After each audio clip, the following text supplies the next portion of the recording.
ہم جو انسانوں کی تہذیب لیے پھرتے ہیں، ہم سا وحشی کوئی جنگل کے درندوں میں نہیں۔ انسانیت شرمسار ہے اور پہلگام بے گناہوں کے خون سے لہو لہان ہے۔ ایک طرف جہاں ملک کے مختلف حصوں میں سے ہمارے مہمان ٹورسٹ جو کہ کشمیر گھومنے کے لیے آئے ہوئے تھے، پاکستانی آرگنائزیشن TRF کے ایجنٹس نے برہمی سے ان کا قتل کر دیا۔ ہم ان لوگوں کی اس درندگی کو بالکل نظر انداز نہیں کر سکتے۔ ہم ان جاہل درندوں کی اس کائرانہ حرکت کرنے پر ان کی پرزور مذمت کرتے ہیں۔ آج جموں کشمیر کا ایک فرد، چاہے وہ ہندو ہو، مسلم ہو، سکھ ہو یا عیسائی ہو، ایک پلیٹ فارم پر ان جاہل درندوں کے خلاف ایک ہی آواز بن کر کھڑے ہیں۔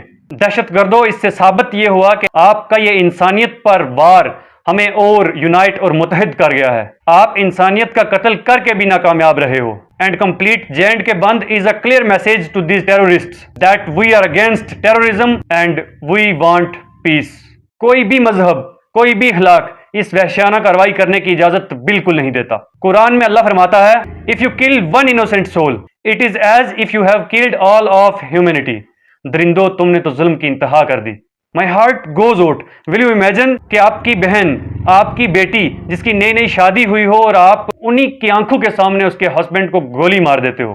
ایک بے بس ماں جس کی آنکھوں کے سامنے تم اس کے بے گناہ بیٹے کو موت کی گھاٹ اتار دیتے ہو، اور چھوٹے ننھے منھے بچے جن کی آنکھوں کے سامنے تم ان کے ماں باپ کو گولیوں سے بون کر رکھ دیتے ہو، اور پھر سوچتے ہو کہ تم فرشتے ہو۔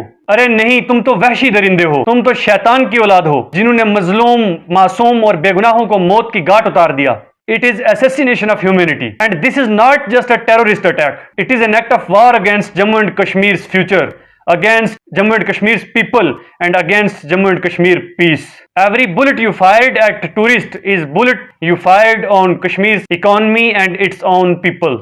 And at last, killing innocent people is not Islam۔ Islam never permit to do this brutal act and it's not what Kashmir stands for۔ مذہب نہیں سکھاتا آپس میں بیر رکھنا، ہندی ہیں ہم، وطن ہے ہندوستان ہمارا، وی وانٹ جسٹس۔